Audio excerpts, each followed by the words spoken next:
Okay, let's try again. With my dear deployable friends and followers, a little bit about the private situation. So I have been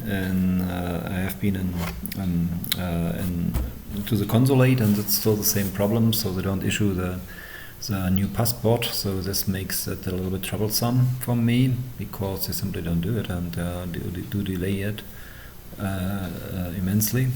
That's a little bit troublesome, but they are also probably related to my last imprisonment, illegal imprisonment. So that's the other question, because after I've been there, I've asked them for the reasons to tell me when they have been informed about my illegal imprisonment and what they have done. So it was already 10 months ago.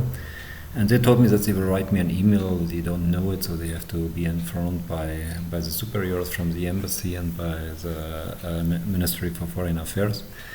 And they haven't sent any response until now. Neither they have responded or given me updates about my new passport.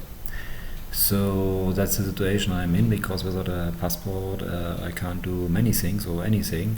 But I'm still here, so I'm still here in Brazil and trying to survive. Back to this kind of problems. I've been there. There was a false accusation of racism that I have been there, and there was a public defender sent just on the same day. Interestingly, on the audio-video conference and the recorded one, because it's required, they do this kind of judgments nowadays in Brazil for smaller cases. In an audio-video conference, that's legal, but the reaction of the judge was not legal. When the Defensor Público, the public defender, asked her to delay it because he needs to be informed about my case, she denied it.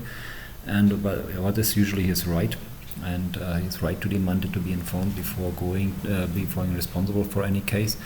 And he also made it clear that the reasons for my preventive jail she ordered are not according to the law, and she didn't even deny it. And her comment was in the recorded video audio conference, "Oh, Mr. Doctor, let's not care about formality in such a case. Translated formalities, law and order, legal definition, legal obligations in such a case." So she has broken the law intentionally as a judge. If this audio-video record of the video-audio conference still exists is another question. Probably it has been lost, or got lost now in this way, because it's quite obvious evidence and proof in a criminal case of abuse of power. What is a criminal case in Brazil nowadays?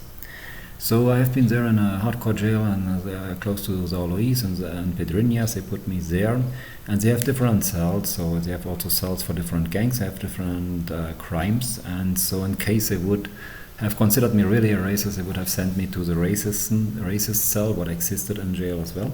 But they didn't do it for obvious reasons. So they put me to a cell together with mainly black people and some Latinos, all convicted for murder and huge violence and drug trade and high crimes for many years. And he made it them to go after me by informing in apostrophe, that I'm a racist and they should treat me like this. But it didn't work. Because it was quite obvious, even to the criminals, who are not really the best educated ones nowhere in the world, but it was so obvious that even they could realize that this was an invented accusation without any grounds. And when they heard my story, then even some of them got involved in trying to get a habeas corpus to get me free because of innocently jailed. There have been different habeas corpus appeals, and one got through, many got through, by the way. So the first public lawyer, interestingly, he tried to defend me. He has informed me about the illegality of my imprisonment, but he told me also clearly when I would talk about the corruption, because I got offered also to a release early in the next day when I pay amount of money or a long time of jail. And I like to mention everything. I don't shut up my mouth. But he told me when I don't shut up my mouth about corruption and wrongs in Brazil, then he can't defend me. So there was a second lawyer, and he was quite okay. He appeared after the first habeas corpus got approved by Brazilian court. I've got informed, and there are 3 directors in Pedrinhas, the general director, who's a close friend to Bolsonaro, who got informed about my jailment too, and I was quite happy about it seems. And then you have a security director and you have an administration director. So the security director, in the way of informing me that usually there is a court demand to release me immediately without any conditions, had a small talk then and asked then with some other employees of the prison and said, no, let's keep it a little bit longer, let's see if the money arrives within the next days. So instead of following the law and letting me free, they imprisoned me illegally. And that's what the second Defensor Público, public defender, told me directly straight, hey, do you know what, Mr. Franke, you are illegal in jail right now. They simply refuse to let you out. So I thought, what we can do about it? I don't know what we can do about it, he said, but I will try my best. So after the final release, by the way, I tried to contact him, but I couldn't find him and I couldn't contact him, and they told me in the Defensoria that somebody else would be now responsible for me. I don't know what happened to him, if he got threatened or if he got attacked or if he was changed because of political reasons.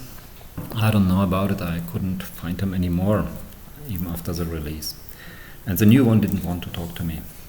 So then I was kept there for a longer time, and but many people are there from organized crime, mainly PCC, Banjo 40, probably allies as far as I can see, and the PCM, the Primeiro Comando de Maranhão, enemies of them because they were allies to PCC, but later on they went their own way, so PCC hunted them and tried to ally with Bond 40 to get them down because they don't want to follow the PCC rules, Primeiro Comando de Capital, Primeiro Comando de Maranhão, but PCM wanted to be independent, and so they are now in opposition, the 40, but that's an internal stuff. So they realized that I'm not a racist, and so they didn't treat me as a racist. But the main issue is that I don't hide my opinion, also not in jail, so they have known exactly that I am for the death sentence for drug dealers and drug users maybe sometimes, and that we need a war on drugs. And yeah, the most people in jail, they are drug users and drug dealers, and many people are with an organized crime dealing drugs, so it can't be called a friendship. There was a slightly respect. After 1 week when I couldn't eat a lot and didn't want to eat a lot in this jail, they tried to challenge me and figure out what kind of abilities I have, and yeah, I could resist, and I tried to minimize it by challenging them about some techniques, and then they figured out that I have still some powers. At least the fighters under them respected me. Friendship is something different because we are enemies, in fact, because they are pro-drugs, I am against drugs. But anyway, they wanted me out because they felt very uncomfortable that I'm as an enemy of drug trader under them, and so they felt very uncomfortable to do the usual drug trade in jail. And they were happy even after I got finally released and clapping hands, etc. That was nice, but it was okay. So I got free finally, but it was an illegal jail time, and involvement of the embassy and is still open and has to be investigated.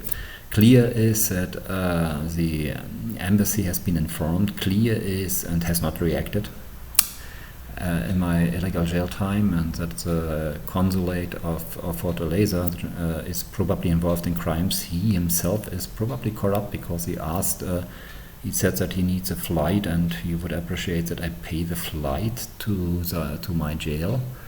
I think he's nuts and very criminal. I asked him if he's involved then in the drug in the wood export, illegal wood export. And then he finished the communication with me immediately. So Yeah, and then we have the government. They have informed, so the public defender informed me about it, and that seems to be correct.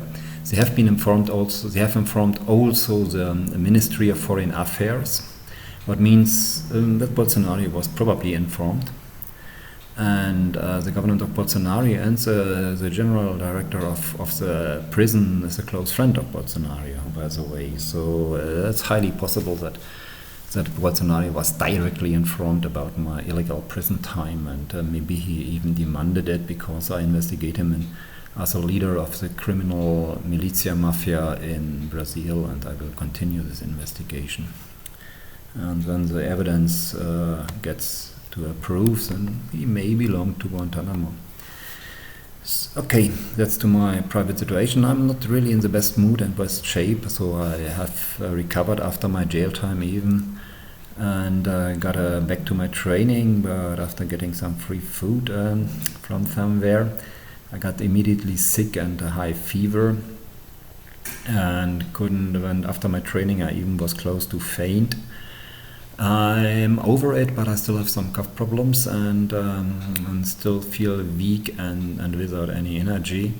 And my big backpack was stolen, not robbed, but stolen when I was not there, with everything inside. So yeah, it's about destroying me. And here outside, but it's outside the jail, they quite strongly cooperate in disinformation tactics and trying to avoid that I get any help, that I get a shelter, that I get students, and yeah, that's quite tough. They really want to isolate me, what's in the medieval age the ban. And in a narco country like Brazil, it's easy to do because a narco country is ruled by organized crime, means it's ruled by drug cartels, much more than the state. Okay, that's my situation, so don't expect much. My situation may get worse or not. Right now I'm not in the shape to help really, or to be in any position. But I try to get back on my feet. I may achieve it or not. I cannot promise anything, but I will try my best. That's to my private situation.